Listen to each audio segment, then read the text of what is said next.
사사기 1장 11절부터 21절입니다. 오늘 본문의 배경이에입니다. 계속해서 남부 지역의 땅을 분배받은 지파들, 즉 유다, 시므온, 베냐민 지파의 정복전쟁이 소개되고 있습니다.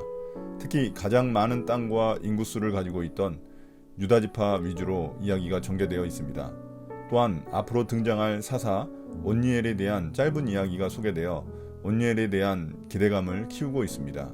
그러나 오늘 본문에서 가장 주목할 점은 유력했던 유다 지파조차도 제대로 가나안 족속들을 쫓아내지 못했다는 점입니다.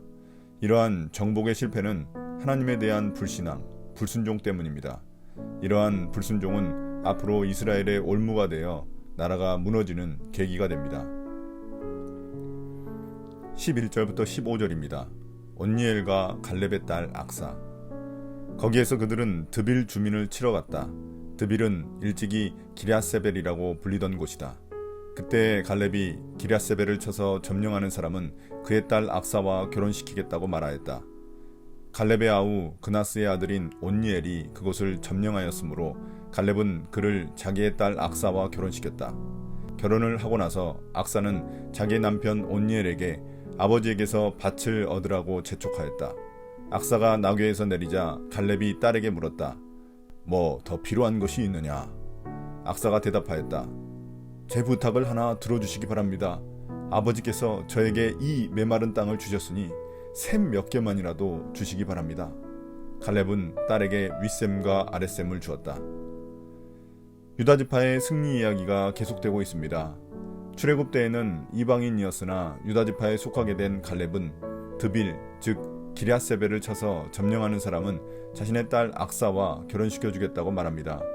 그러자 갈렙의 아우 그나스의 아들 온니엘, 즉 자신의 조카가 그곳을 점령해 갈렙의 딸 악사와 결혼을 하게 됩니다. 여기서 주목할 사람은 갈렙의 딸 악사입니다. 그녀는 아버지 갈렙에게 당당하게 가나안 땅의 밭과 샘을 요구합니다. 마치 장자가 자신의 권리를 요구하듯 아버지의 축복을 요청하는 것입니다. 이처럼 사사기 초반부에는 여성의 모습이 매우 긍정적으로 묘사됩니다. 그러나 사사기 마지막에 가면 여성의 인권이 무참하게 짓밟히는 모습이 그려집니다. 그만큼 이스라엘 사회가 시간이 갈수록 타락했다는 것을 보여주는 것입니다. 16절입니다. 겐 자손과 이스라엘의 관계. 모세의 장인은 겐 자손인데 그의 자손이 유다 자손과 함께 종려나무 성읍인 여리고로부터 아랏 남쪽에 있는 유다 광야로 옮겨와서 유다 광야 백성 가운데 자리잡고 살았다. 앞서 유다 지파가 예루살렘 근방 산악지대를 정복했다면 이제 남쪽 지역을 정복하기 시작합니다. 그런데 이곳 정복을 다루기에 앞서 뜬금없이 모세의 장인 이야기가 먼저 등장합니다. 모세의 장인 이드로가 속한 겐 족속들이 유다 자손과 함께 살고 있는 지역이 남쪽 유다 광야 지역이었기 때문입니다. 민수기 10장 후반부에 보면 모세가 자신의 장인이 속한 겐 족속에게 광야길을 함께 가기를 권유합니다. 그러면서 그들을 잘 대해줄 것을 약속하는 장면이 나오는데 16절의 기록은 그 약속이 그대로 이루어진 것을 확인할 수 있습니다. 겐 족속은 모세와 혼인관계로 인연을 맺은 이후 하나님을 받아들이고 이스라엘 백성들과 동화되었던 것입니다. 또한 사장에 시스라를 죽인 사람이 야엘인데 그녀는 겐 족속 사람입니다. 여기서 미리 야엘의 등장을 준비하고 있는 것입니다. 17절부터 21절입니다. 완성하지 못한 정복. 유다 지파 사람들이 그들의 동기인 시므온 지파 사람들과 함께 스밧에 사는 가나안 족속에게 쳐들어가서 그들을 무찌르고 그곳을 전멸시켰다. 그래서 그 성읍의 이름을 호르마라고 부른다. 또 유다 지파 사람들은 가사와 그 지역 일대와 아스글론과 그 지역 일대와 에그론과 그 지역 일대를 점령하였다. 주님께서 유다 지파 사람들과 함께 계셨으므로 그들은 산간 지방을 차지할 수 있었다. 그러나 낮은 지대에 살고 있는 거민들은 철병거로 방비하고 있었기 때문에 쫓아내지 못하였다. 그들은 모세가 명령한 대로 헤브론을 갈렙에게 주었다. 갈렙은 거기서 아낙의 세 아들을 쫓아냈다. 그러나 베냐민 자손이 예루살렘에 사는 여부수 사람을 쫓아내지 못하였으므로 여부수 사람이 오늘날까지 예루살렘에서 베냐민 자손과 함께 살고 있다. 이제 호르마라는 곳을 점령하는데 그곳은 시므온 지파에 속한 곳입니다. 시므온 지파는 아직 그곳을 점령하지 못하고 있었는데 유다 지파의 도움으로 그곳을 점령하게 됩니다. 앞서 시므온 지파가 유다 지파를 도와줬는데 이제는 약속한 대로 유다 지파가 시므온 지파를 도와주고 있습니다. 그 후 유다 지파는 가나안 서쪽 해안지대였던 가사, 아스글론, 에글론 지역 일대를 점령했습니다. 이 도시들은 블레셋 지방의 대표적인 성읍들로서 하나님이 유다 지파에게 분배하신 땅입니다. 그러나 그들은 그곳을 완전히 점령하지는 못합니다.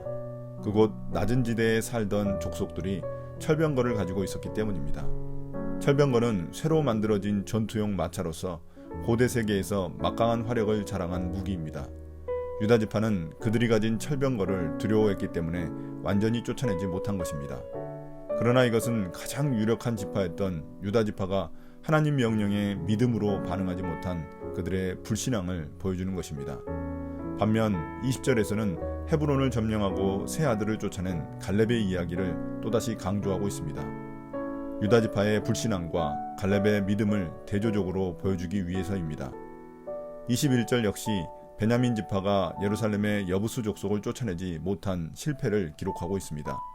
앞으로 나타날 이스라엘의 타락이 어디에서 비롯되었는지를 보여주고 있는 것입니다. 오늘의 묵상 포인트입니다. 첫 번째, 과연 믿음의 아버지의 믿음의 딸입니다. 아버지 갈렙이 85세에 헤브론을 정복하였듯이 딸 악사도 아버지께 가나안 땅과 셈을 당당하게 요구합니다. 여기서 가나안 땅은 하나님 나라의 그림자라고 볼 수 있습니다. 악사처럼 믿음의 사람들은 하나님 나라를 적극적으로 차지하려는 자들입니다.